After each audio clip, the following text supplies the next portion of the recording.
Hi friends, அனைவருக்கும் காலை வணக்கம். இன்றைக்கி காலை சாப்பாடு என்னென்னு பார்க்கலாம். இன்றைக்கி எங்கள் வீட்டில் சப்பாத்தி தான் செஞ்சோம். சப்பாத்திக்கு தொட்டுக்க ஒரு குருமா, டக்குன்னு ஒரு குருமா செய்யணுன்னா இந்தமாரி செஞ்சு நான் நல்லா சப்பாத்திக்கு டேஸ்ட்டாக இருக்கும். இந்த குருமா எப்படி செய்யுதுன்னு பார்ப்போம். ஆனால் சிம்பிளாக தான் இருக்கும், நல்லா டேஸ்ட்டாகவும் இருக்கும் இந்த சப்பாத்திக்கு இந்த குருமா.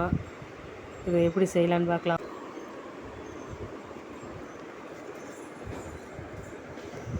இப்போ ஒரு எண்ணெய் சட்டியை வச்சு அதில் தேவையான அளவு எண்ணெய் ஊற்றிக்கலாம்.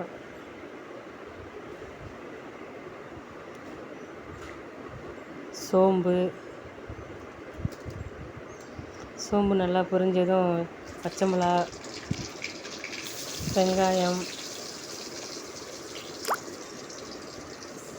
வெங்காயத்தை எப்போதுமே நம்ம நல்லா செவர வதக்கணும். அப்போ தான் நம்ம எந்த ஒரு குழம்போ குருமாவோ வச்சாலும் டேஸ்ட் இருக்கும். நல்லா வெங்காயத்தை நல்லா வதக்கிக்கிங்க. இப்போ இதில் கொஞ்சோண்டு இஞ்சி பூண்டு விழுது போட்டுக்கலாம்.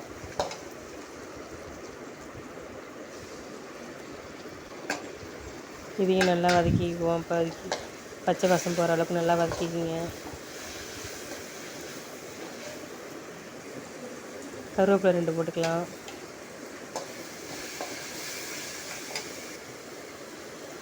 தக்காளி 2 தக்காளி நல்லா பழமாக போட்டிருக்கேன். பழமாக இருந்தால் நல்லாயிருக்கும் இந்த குருமாவுக்கு. நல்லா பழமாகவே பார்த்து 2 தக்காளி போட்டுக்குங்க.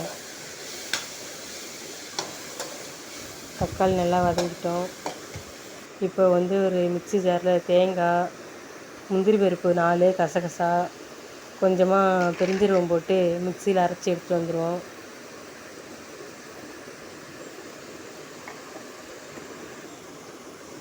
இப்போ வெங்காயம் தக்காளி எல்லாம் வதங்கிடுச்சு. இதுக்கு கொஞ்சம் மசாலா பொருள் போடுவோம். மஞ்சள், காரத்தூள், மல்லித்தூள், கரம் மசாலா, இது 4ஐயும் நம்ம வெங்காயம் தக்காளியோட போட்டு வதக்குறோம்ல, அதோட சேர்த்து நல்லா வதக்கிட்டோம்னா நல்லா இந்த அளவுக்கு வதங்கணும். அப்போ தான் நல்லா ஸ்மெல்லு வர வரைக்கும் நல்லா வதக்கிக்கணும். இப்போ நம்ம அரைச்சி வச்ச தேங்காய் விழுதையும் போட்டுப்போம். தேங்காய் விழுதை போட்டு கொஞ்சம் நல்லா கலரி விட்டுக்கலாம். இப்போ இதுக்கு தேவையான அளவு தண்ணி நல்லா கலரிட்டு கொஞ்சம் தேவையான அளவு தண்ணி ஊற்றிக்கலாம். உங்களுக்கு எந்த அளவுக்கு தேவையோ அந்த அளவுக்கு ஊற்றிக்கிங்க. கல் உப்பு கொஞ்சம் தேவைக்கேற்ப.